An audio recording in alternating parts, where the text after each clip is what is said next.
إن الحمد لله نحمده ونستعينه ونستغفره ونعوذ بالله من شرور أنفسنا ومن سيئات أعمالنا. من يهديه الله فلا مضل له ومن يضلل فلا هادي له، وأشهد أن لا إله إلا الله وحده لا شريك له، وأشهد أن محمدًا عبده ورسوله. أما بعد، فإن خير الكلام كلام الله، وخير الهدي هدي محمد صلى الله عليه وآله وسلم، وشر الأمور محدثاتها، وكل محدثة بدعة، وكل بدعة ضلالة، وكل ضلالة في النار. خواهی گەورە میهرەبان لە قورئانی پیرۆزا دەفەرمێ: إن الذين آمنوا وعملوا الصالحات أولئك هم خير البرية. ئەو کەسانەی کە ئیماندارن، ئیمانی ڕاستەقینەیان بە خوای گەورە هێنا و بە تەنها دەیپەرستن، ئیمانی ڕاستەقینەیان بە پێغەمبەری خوا هێناوە صلی الله عليه وسلم، شوێنی سونەتەکانی دەکەون و خۆیان لە بیدعە و خورافیات دەپارێزن. واتە ئەو کەسانی کە ئیمانیان هەیە و کردەوەی چاک دەکەن. کردەوەی چاک چییە؟ وعملوا الصالحات، کەواتە لەگەڵ ئیمانەکەتدا دەبێت چاکەت هەبێ. چاکەت ئەبێت دوو مەرجی تیا بێ، دوو مەرجی سەرەکی. یەکەم لەبەر خاتری خوا ئەنجامی بدەی، دووەم مخالفەی شەرعی خوا نەبێ، مخالفەی قورئان و سونەت نەبێ. واتە ئەگەر شتێکت کرد بە عەقڵی خۆت بۆ خوا کردت، بەڵام پەیوەندی بە خواوە نەبوو، چاکە نەبوو، ئەو خوای گەورە قبوڵی ناکە و چاکە نییە. جا ئەو کەسانەی کە ئیماندارن، لەگەڵ ئیمانەکەیانە چاکە و خێریان هەیە، ئولائیکە هم خەیر البەریە، ئەوانە باشترین، چاکترین، پاکترین دروستکراوی خوان. باشترین دروستکراوی خوا، پاکترین دروستکراوی خوا، بەڕێزترین دروستکراوی خوا. خوا دەفەرمێ ئەو کەسانەی ئیماندارن و چاکەیان هەیە. الحەمدولله کە ئێمە دەگرێتەوە سپاس بۆ خوا، داوا ئەکەم لە خوای گەورە میهرەبان بەردەواممان کات. بەڵام لە بەرامبەردا بە کافرەکان دەفەرمێ ئولائیکە هم شەڕ البەریە، ئەوان خراپترین دروستکراوی خوان، پیسترین دروستکراوی خوا بێ باوەڕەکانن. پاکترین و باشترین و چاکترین و بەڕێزترین دروستکراوی خوا ئیماندارە. دەی سپاسی خوا بکە کە تۆ بەڕێزترین دروستکراوی خوای گەورەی. وەڵڵاهی ئەوەی ئیمانی نەبێ، هەزار شەهادەی بەرزی هەبێ و هەر چەندێ دەوڵەمەند بێ و دەسەڵاتدار بێ، کە ئیماندار نەبوو لای خوا، خراپترین مەخلوقی خوایە. وەڵڵاهی ئەوەش ئیماندار بێ و چاکەکار بێ، هیچی نەبێ، نە پارە، نە دەسەڵات، نە شەهادە، هیچی نەبێ، بەس تەنها ئیماندار بێ و چاکەکار بێ، لای خوا باشترین مرۆڤە، باشترین دروستکراوی خوایە و پاکترین دروستکراوی خوایە. کەواتە ئەوە ئیماندارە. ئەگە پێت خۆشە باشترین دروستکراوی خوابی، پاکترین دروستکراوی خوابی، بەڕێزترین دروستکراوی خوابی، ئیمان بهێنە و چاکەی لەگەڵا بکە. تەنهاوە نابێ بڵێ ئیمانم هەیە و تەواو. هەموو کافرێک باوەڕی بەخوا هەیە. فیرعەونیش لە دڵەوە یەقینی بەخوا هەبوو، بەس خوا لێ وەرنەگرت، چونکە بە زمان دەری نەبڕی. وەڵام من دڵم پاکە، نوێژ ناکەم، بەس دڵم پاکە. نەخێر، خوای گەورە دەفەرمێ ئەوانەی ئیماندارن و عەمیلوا الصالیحاتی، چاکەی شەکەن لەگەڵ ئیمانەکەیانە. ئەگەر ئیمانەکەت چاکەی لەگەڵا نەکەی، تۆ نابیتە باشترین مەخلوقی خوا. جا خوای گەورە دەفەرمێ جەزاؤهم عند ربهم جنات عدن تجري من تحتها الأنهار. پاداشتی ئەو کەسانە چییە؟ ئیماندارن و چاکەکارن کە باشترین مەخلوقی خوان. پاداشتی ئەو کەسانە کۆمەڵە بەهەشتێکە. پاداشتی ئیمانەکەیان، پاداشتی خێر و چاکەکانیان کە ئەنجامیاندا لە دونیادا، کۆمەڵە بەهەشتێکە. جەنات، نافەرمێت جەنە، ئەفەرمێت جەنات، چەند بەهەشتێک. چەند بەهەشتێکیان بۆ دانراوە، بۆیان ئامادە کراوە. کۆشک و تەلارەکانی یا ئاڵتونە یا زیوە، یا لە ئاڵتون و لە زیو دروست کراوە. چونکە کۆشک و تەلارەکانی بەهەشت چەند جۆرێکن، خوای گەورە بە نسیبمانی کە هەیە، بەس تەنها لە ئاڵتون دروست کراوە. دیواری، سەقفی، عەرزی، ئەوەشی کە لە ناویدا هەمووی ئاڵتونە. ئاڵتونی بەهەشت، نەک ئاڵتونی دنیا. جۆرێکی تر هەیە، هەموو دیوار و سەقف و عەرز و هەشیاکانی ناوی هەمووی لە زیو دروست کراوە.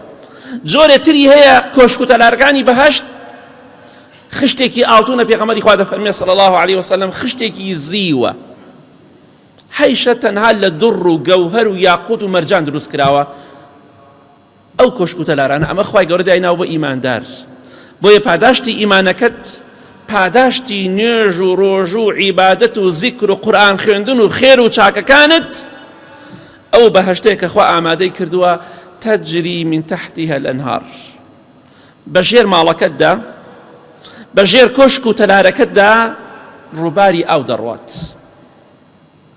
چەند دڵڕفێنە بیهێنە بەرچاوی خۆت خانوویەک دروست کرابێ کۆشک و تەلارێکی بەرز و گەورە و خۆش لە ئاڵتون و لە زی و لە دوڕ و گەوهەر و یاقوت و مەرجان دروست کرابێ ئەمجا ئاو و ڕووبار و بەحر بەژێری دابڕوە بەژێر ئەو خانۆدا یعنی شتێکە بەڕاستی دەگمەن دەسەکەوێت تۆ ئەڕۆیتە بانپردێک ئەو ئاوە دەبینی دەڕواچەنێ مرتاح دەبی دە ئەگەر کۆشک و تەلار بێ و بەهەشتیش بێ نە خەفەتی تیا نە گەرما نە سەرما نە ناخۆشی نە ناڕەحەتی نەخۆشی ئەبێت چۆن بی مەگەر خۆی گەورە خۆی بزانێت چەندێ خۆشە یا ڕەبی خۆی بە نسیبمانیکەی جاوە دانراوە بۆ ئیماندار و چاکەکار بەهەشتانێک ئەو بەژێر خانوەکانیانە دەڕوات ئەو بەژێر دارەکانیانە دەڕوات کەواتە ئەوە نیعمەتێک کە خوای گەورە دایناوە بۆ ئینسانی ئیماندار بۆی ڕۆژێک دێ ئینشاءالله پاداشتی چاکەکان و ئیمانەکەت وەردەگری بە ئیزنی خوای گەورە بەس گرنگ ئەوەی بەردەوام بی لەسەری ئێمە جاری وای نیعمەتێکمان دەست ئەکەوێت خانوویەکی خۆش دەکەین بە دڵی خۆمان بەڵام نازانین چەندێک لەم خانۆدا دەمێنینەوە لەوانەیە پێشەوەی خانووەکە تەواو بکەین بمرین لەوانەیە ساڵێ دوو ساڵ تیای بین بێتە میرات بەڵام بەهەشت بەو شێوەیە نییە خوای گەورە دەفەرمێ خالیدینە فیها ئەبەدەن ئەوان لە بەهەشتا دەمێننەوە بە هەتاهەتایی ترسی مردنت نییە ترسی ئەوەت نییە خانووەکەت لێ بسێنرێتەوە ترسی ئەوەت نییە چکە لا یەبغون عنها حیوەلا تۆ شوێنەکەت شوێنی خۆتە و تەواو هیچ کەسێک بۆی نییە زڵمت لێ بکە هیچ کەسێک بۆی نییە دەرت کە هیچ کەسێک بۆی نییە لە ماڵەکەتدا دزیت لێ بکە زڵمت لێ بکە ماڵێکی بەهەشت پڕ لە خۆشی و شادی دوور لە کێشە و مشکیلە بەڵام ماڵەکانی دنیامان کێشەی زۆرتیایە ئەگەر ژن و پیاوێکیش بن بە تەنیا کێشە و مشکیلان هەر هەیە بەڵام لە بەهەشتا ئەگەر پیاوێک دەیەها و سەتەها و هەزارەها ژنی هەبێ یەک کێشەیتیانیە بچووکترین کێشەیتیانیە ڕق و کینە و حەسادەت و خەم و خەفەت و ئەم شتانە لە بەهەشتا نییە بۆیە بە هەتاهەتایی بە نەمری لە بەهەشتا دەمێننەوە فيها ئەبەدە چونکە لا يذوقون فيها الموت إلا الموتة الأولى خوای گەورە دەفەرمێ ئەوان مردن ناچێژن نامرن ئیلا مردنەکەی دنیا نەبێت کەواتە ئەگەر ژیانێکت دەوێ مردنی تێدا نەبێ ژیانێکت دەوێ هەتاهەتایی بێ و پڕ لە خۆشی و شادی بێ ڕۆژ بە ڕۆژ ناز و نیعمەتەکانی خوا بەسەرتەوە زیاد کە ئەوە تەنها لە بەهەشتایە دنیا چییە؟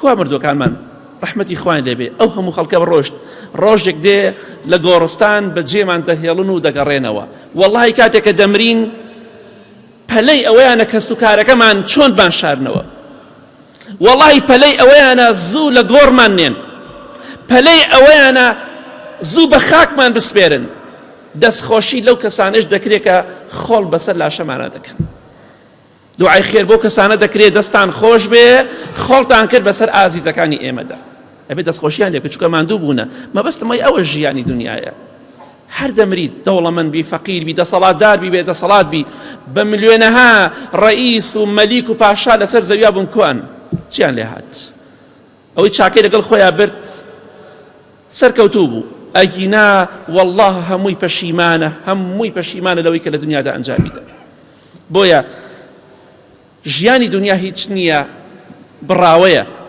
بەڵام ژیانی بەهەشت هەتاهەتاییە نامریت نەمریت ژیانت پڕ لە خۆشی و شادیە بۆیە ژیانێک هەڵبژێرە خۆتی بۆ ئامادە بکە کە مردنی تێدا نییە کە بەهەشتی پڕ لە ناز و نیعمەتە یا ڕەبی خوای لە گوناهەکانمان خۆش بی لە گوناهی دایک و باوک و مردوەکانمان خۆش بی بە بەهەشتی پانوبەرینمان شەد کە یا ڕەب العالەمین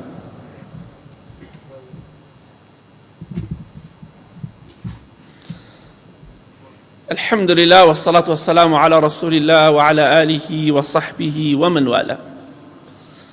خی گەورە پاداشتی ئینسانی ئیماندارە دەفەرمێ ئەوانەی ئیماندارن و چاکەکارن دەفەرمێ رضی الله عنهم ورضوا عنه. خی گەورە لەو کەسانە ڕازیە لێیان تووڕە نییە کە لە دنیادا ئیماندار و چاکەکار بوون.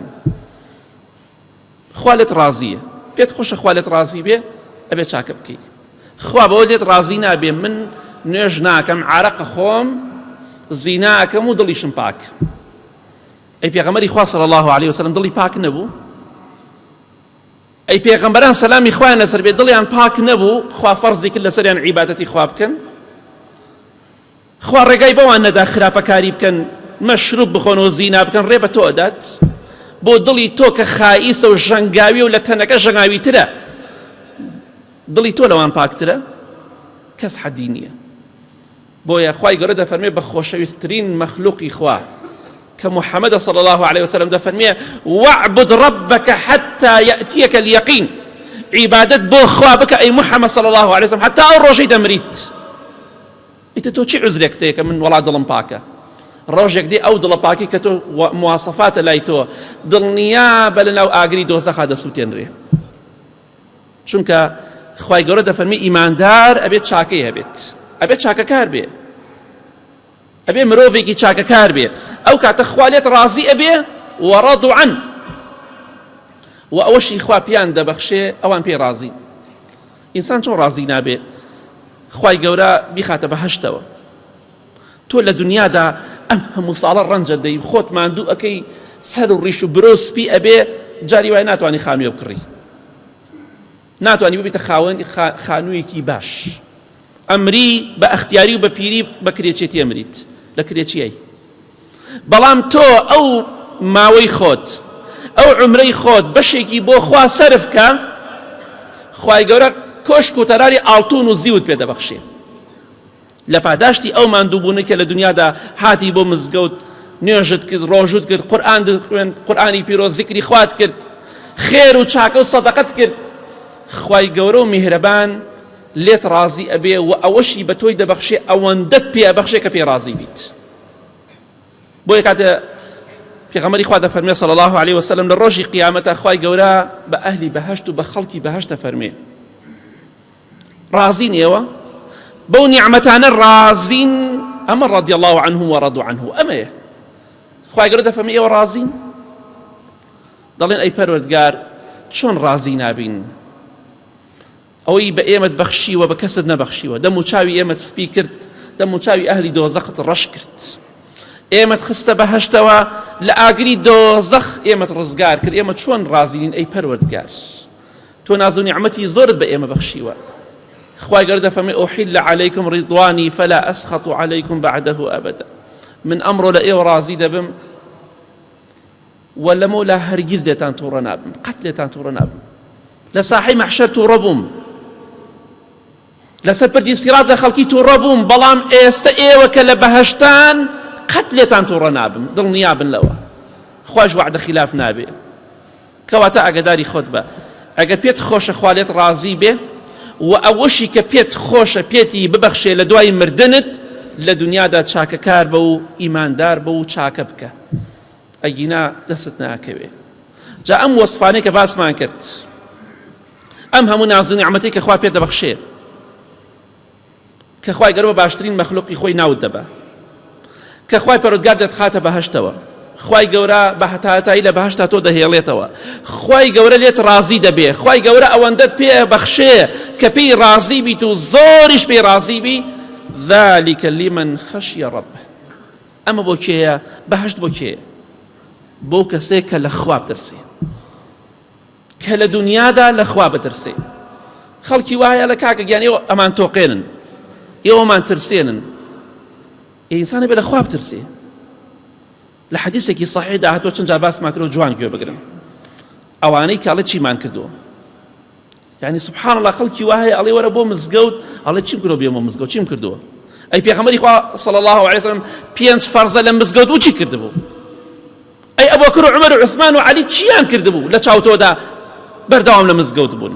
هەی مجرم حتا ئێوارە خەریکی گوناه و تاوانی ڕقم بەم ژنەکە بۆ ژنەکە دێ لەگەڵ ئەو کە قساکەی دەڵێ چیم کردووە نوێژێکی چوار ناکەی ئەوە ئینسانێکە شەیتان ئەو پەروەردە کرد ئەوە دەرەچێت خوای گەورە لە حەدیثێکی قودسیە فەرمێ حەدیثێکی صحیح سوێن بە گەورەی و دەسەڵاتی خۆم کێوا دەفەرمێ خوای گەورە ئەفەرمێ سوێن بە گەورەی و دەسەڵاتی خۆم ئەوەی لە دنیادا لێم بترسێ لە قیامەت ئەمینی ئەەکەم ترسی لەسەر نایەڵە ئەمینە تاوە سوێن بە گەورەی و دەسەڵاتی خۆم ئەوەی لە دنیادا لێم نەترسێ لە قیامەتی ترسێنم ئەی تۆقێنم ئەوە خوا دەفەرمێ ئەوەی لە قیامەت بترسێ خوا نایترسێنی لە قیامەت ئەوەشی لە خوای گەورە نەترسێ بڵێت قیامەت کێشەمنێ لە قیامەت خوای گەورە وعدی داوە سوێنی خواردووە کە ئەیترسێنم ئەی تۆقێنم بەچی بە عەزابی خۆی کەواتە ذلك لمن خشي ربه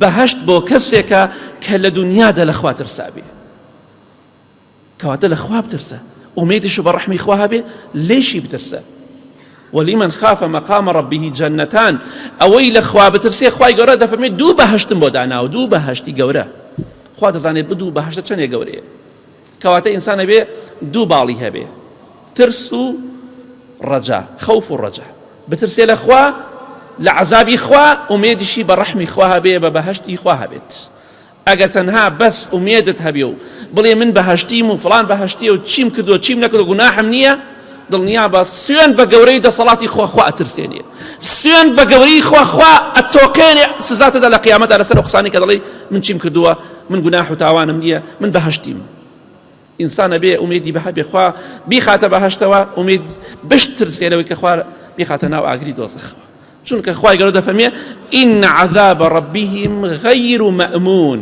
ئەمە قورئانە مە قسەی خۆم نییە خوای گەورە دەفەرمێ عەذابی خوا جێگەی متمانە نییە تا جێی متمانە نییە ئەبێ بترسی ئومێدیش بە ڕەحمی خوا هەبێت اللهم اغفر للمؤمنين والمؤمنات والمسلمين والمسلمات الأحياء منهم والأموات من أهل السنة والجمعة والجماعات يا ربي خوايا شفای نەخۆشەکانمان بدەی بە تایبەتی ئەوانەی نەخۆشن یا ربی خوايا شفایان بدەی یا ربی خوايا ئەوانەی لە نەخۆشخانەی هیوا و نانەکەلین یا ربی خوايا شفایان بدەی ئەوانەی کە لە نەخۆشخانەکانی ترن یا ربی خوايا شفایان بدەی ئەوانەی کە لە ماڵ و کەوتون یا ربی خوايا شفایان بدەی ئەوانەی خوایگیان ئازار و ناڕەحەتیان ێ خوایە لەسەریان لابەری خوایگیان بە ئەهلی بەهەشتمان قبول کەی لە ئاگری دۆزەخ بە دوورمان کەی خوایگیان کاتێ بمامرێنی خۆت لێمان ڕازی بی ئەو وەسفانەی کە باسمان کرد یا رب العالمین دەربارەی بەندە چاکەکان و ساڵحەکان و ئەهلی بەهەشت یا ربی خوای لەو کەسانەمان بگێڕی هێمنی و ئارامی وڵاتمان بپارێزە یا رب العالمین دەستی زاڵمەکان بشکێنە ئەوەی کە دەوێت زڵم لە میلەتە بکە یا ربی خوایە دەستی و پیلانەکانی هەمووی بشکێنە یا رب العالمین آمين آمين آمين وصلى الله على محمد وآله وصحبه أجمعين